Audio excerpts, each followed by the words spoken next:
आज हम करेंगे बेटा सूचना लेखन। सूचना लेखन हम कैसे लिखते हैं, आज हम उसके बारे में आपसे बात करेंगे। तो देखिए सूचना लेखन क्या होता है। हमारे एग्ज़ाम के अंदर बेटा 4 या 5 नंबर में एक क्वेश्चन पूछा जाता है कि भाई सूचना लेखन लिखिए। पहले तो सूचना लेखन लिखते समय हमें किन बातों को ध्यान में रखना चाहिए। तो बेटा देखिए सूचना प्राय 3 या 4 वाक्यों में लिखी जानी चाहिए। यानी कि बेटा जो सूचना होती है उसके अंदर हम अपनी तरफ से कुछ ऐड नहीं कर सकते। सिर्फ जो सूचना हमें देनी है तो उसी को हम क्या करेंगे कि भाई छोटा करके हम लिखेंगे। सूचना पूर्ण और आसानी से समझ में आने वाली होनी चाहिए कि भाई हम दूसरे को क्या सूचना देते हैं उसको वो एक बार पढ़ते ही समझ में आ जानी चाहिए। इसीलिए उसको क्या करना चाहिए, हमें सरल शब्दावली में लिखना चाहिए। सूचना की भाषा प्रभावपूर्ण और मर्यादित शब्दों में लिखी जानी चाहिए। यानी कि बेटा हमें किसी तरह के अभद्र शब्दों का प्रयोग उसके अंदर नहीं करना है। सूचना की लिखावट ऐसी होनी चाहिए कि भी वो सामने वाला उसको अच्छे से पढ़ सके। सूचना देने वाले का नाम या स्थान विशेष की जानकारी अवश्य उसके ऊपर हमें लिखनी चाहिए। फिर क्या आता है, बिल्कुल नीचे सूचना देने वाले के हस्ताक्षर, साथ में दिनांक डलती है। तो बेटा ये चीज़ें उसके अंदर हमें ज़रूर लिखनी चाहिए। तो सूचना लिखते समय ध्यान देने योग्य बातें, यानी कि हमें क्या क्या ध्यान में रखना चाहिए जब हम सूचना दे रहे हैं। तो बेटा सूचना हमारी, मैंने बताया था 3 या 4 पंक्तियों की होती है। तो उसके अंदर क्या होता है 20 से 30 शब्दों में लिखी जानी चाहिए और उसकी भाषा बेटा सरल हो और शुद्ध हो ताकि पढ़ने वाले को वो समझ में आ जाए। सूचना देने वाली संस्था या व्यक्ति का नाम अवश्य होना चाहिए। यानी कि बेटा जो सूचना कोई संस्था दे रही है या कोई व्यक्ति दे रहा है, तो बेटा संस्था दे रही है तो उसके अंदर काम करने वाले जो प्रमुख व्यक्ति होते हैं उसका नाम लिखा जाता है, उसके हस्ताक्षर किए जाते हैं और बेटा उसके अंदर समय दिनांक लिखा जाता है और जो विषय होता है वो बिल्कुल स्पष्ट लिखा हुआ होना चाहिए। तो बेटा सूचना के अंदर जो लिखाई है वो हमें ऐसी प्रयोग करनी चाहिए ताकि सामने वाला उसको अच्छे से पढ़ सके। सूचना देने वाले व्यक्ति या संस्था का नाम और स्थान की भी जानकारी अवश्य उसके अंदर देनी चाहिए कि भाई किस स्थान से सूचना हमें दी जा रही है। सूचना जारी करने वाले अधिकारी या व्यक्ति का नाम और बेटा उसके ऊपर पद लिखा जाना चाहिए। तो बेटा देखिए अब उसका जो प्रारूप है वो हम कैसे लिखेंगे। तो बेटा जो सूचना का प्रारूप है वो क्या होता है, सर्वप्रथम सूचना बोर्ड या पत्र के ऊपर मध्य में क्या लिखा जाता है, सूचना लिखा जाता है। ठीक है, उसके बाद दूसरी लाइन में क्या लिखेंगे हम कि भाई जो सूचना प्रसारित करने वाली संस्था, यानी कि कौन सी संस्था के माध्यम से हमें सूचित किया जा रहा है, तो उस संस्था का नाम उस सूचना लेखन के नीचे लिखा जाना चाहिए अगली लाइन में। उसके बाद कहता है बेटा तीसरी लाइन में जिस दिन सूचना दी जा रही है तो आपकी क्या डलनी चाहिए वहाँ पर, डेट यानी कि दिनांक। इसके पश्चात उसका विषय रहता है नीचे कि भाई किस विषय के बारे में हमको अवगत किया जा रहा है।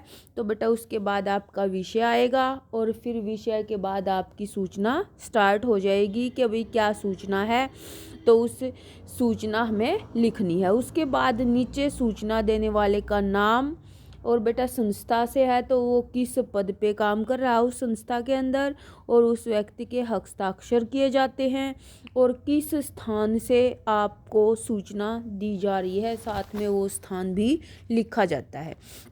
तो बेटा देखिए सूचना लेखन की अगर डेफिनेशन आपसे पूछ ली जाती है तो क्या होती है सूचना। सूचना कम शब्दों में औपचारिक शैली में लिखी गई संक्षिप्त जानकारी होती है। यानी कि मैंने आपको पहले ही बताया था कि भाई जो सूचना होती है बेटा वो आपकी क्या होती है, कम शब्दों के अंदर 3-4 पंक्तियों में समाहित होती है और औपचारिक शैली में लिखी जाती है। संक्षिप्त रूप उसका हम लिखने के लिए प्रयोग करते हैं। किसी विशेष सूचना को सार्वजनिक करना सूचना लेखन कहलाता है। यानी कि जैसे अब कोई आपको कुछ संदेश देना चाहता है, ठीक है। तो बेटा वो भी एक सूचना का ही रूप होता है। सूचना हमारी क्या होती है, जैसे अब मान लो स्कूल के अंदर ही आपकी परीक्षाएं स्टार्ट होंगी, तो उसके लिए आपको क्या करना पड़ेगा, सूचित करना पड़ेगा, तो वो आपकी सूचना होती है।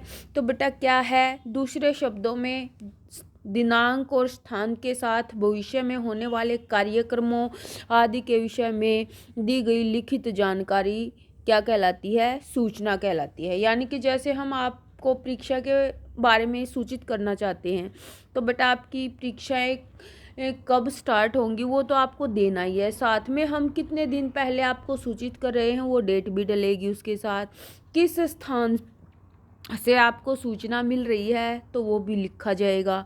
और क्या किया जाता है बेटा, सरल शब्दों में संबंधित व्यक्तियों को विशेष जानकारी देना ही हमारा क्या कहलाता है, सूचना लेखन कहलाता है। उसके बाद कहता है बेटा सूचना दो प्रकार की होती है, कोई अच्छा समाचार भी हो सकता है आपके लिए तो कोई बुरा भी हो सकता है। तो बेटा सूचना दो प्रकार की होगी, एक सुखद और एक दुखद। अब ये कहता है कि भी जैसे सुखद समाचार तो आपका बेटा किसी समारोह के बारे में, परीक्षा के बारे में सूचित कर रहे हैं आपको। और बेटा फिर उसके बाद क्या आता है कि भी जैसे खेल समारोह के लिए आपको सूचित करना होता है, हमें कोई प्रतियोगिता होती है उसके लिए आपको सूचित करना होता है। और बेटा दुखद समाचार आपके हो सकते हैं, कोई शोक सभा है, कोई क्रियाक्रम है, ठीक है, तो उसके बारे में आपको सूचना दी जाती है। सूचना लिखते समय हमें किन बातों को ध्यान में रखना चाहिए, ये हम पहले भी बात कर चुके हैं कि भी सूचना किसे देनी है और क्या सूचना देनी है। हमें सरल भाषा में लिखी जानी चाहिए, जिस बारे में सूचना दी जाएगी उसकी समय सीमा होनी चाहिए, समय होना चाहिए, दिनांक होना चाहिए, सूचना लंबी नहीं होनी चाहिए। यदि आपके प्रश्न पत्र में शब्द सीमा दी गई है तो आपको ध्यान में रखना चाहिए कि भी कितने शब्दों में आपको सूचना लिखनी है, तो उन शब्दों के अंदर ही आपको उसको पूरा करना होता है। और फिर स्थान और पता लिखा जाता है, सूचना जारी करने वाले का उसके नीचे बेटा पद भी लिखा जाता है, नाम भी लिखा जाता है, हस्ताक्षर भी होते हैं। जैसे आपको स्कूल की तरफ से कोई सूचना दी जाती है तो उसके अंदर प्राचार्य महोदय लिखा होता है, फिर नाम भी लिखा होता है, सिग्नेचर भी होते हैं। तो बेटा इसका प्रारूप पहले भी मैं बता चुकी हूँ कि बीच में तो आपका क्या जाएगा, सूचना के बाद बेटा जो आपको संस्था या स्कूल जो आपको सूचित कर रहा है उस संस्था का नाम आ जाएगा, फिर आपकी डेट डलेगी, फिर आपका विषय आएगा, फिर आपको सूचना लिखनी है। उसके बाद नीचे सूचना देने वाले का बेटा पद, नाम और उसके हस्ताक्षर होते हैं, ठीक है। तो ये चीज़ हमारी आती है। तो एक उदाहरण ले लेते हैं हम इसके लिए। देखिए सूचना लेखन के उदाहरण, इसके अंदर हमने क्या लेना है, क्या सूचना आपको देनी है। तो बेटा विषय देखिए, आपके विद्यालय के वार्षिक उत्सव में नाटक मंचन हेतु इच्छुक छात्रों को जानकारी देने हेतु एक सूचना तैयार करनी है।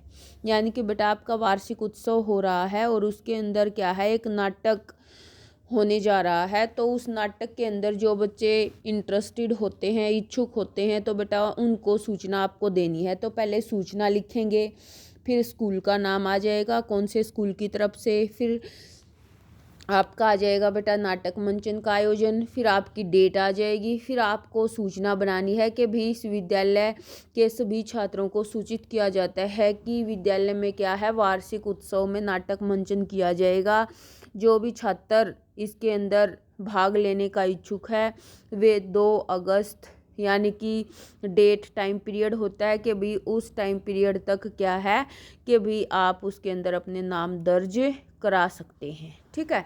नीचे आपका आ जाएगा बेटा राकेश कुमार छात्र सचिव, यानी कि बेटा जो छात्र वर्ग विशेष का जो विद्यार्थी है उसका नाम है। सेकंड और एग्जाम्पल ले लेते हैं हम। तो बेटा सेकंड इसके अंदर जैसे दे रखा है, यदि आप हिंदी छात्र परिषद के सचिव परगने हैं, आगामी सांस्कृतिक संस्था के बारे में अनुभागीय दीवार पट्टिका के लिए 25-30 शब्दों में सूचना तैयार करनी है। तो बेटा उसके लिए सूचना, स्कूल का नाम आ जाएगा, डेट आ जाएगी, फिर आपका आ जाएगा बेटा संस्था, क्या विषय है आपका। उसके बाद आपको लिखना है कि अभी सभी छात्रों को सूचित किया जाता है कि हमारे विद्यालय में क्या है बेटा, फलां डेट को इतने बजे से इतने बजे तक जो सांस्कृतिक कार्यक्रम है वो होने जा रहा है। तो जो कोई भी इच्छुक छात्र है वो इसके अंदर अपना योगदान दे सकता है। नीचे फिर आ जाएगा आपका हिंदी छात्र परिषद सचिव साक्षी मेहता। तो बेटा ये हमारा सूचना लेखन का टॉपिक था। उम्मीद करती हूँ मैं आपको अच्छे से समझ में आ गया होगा।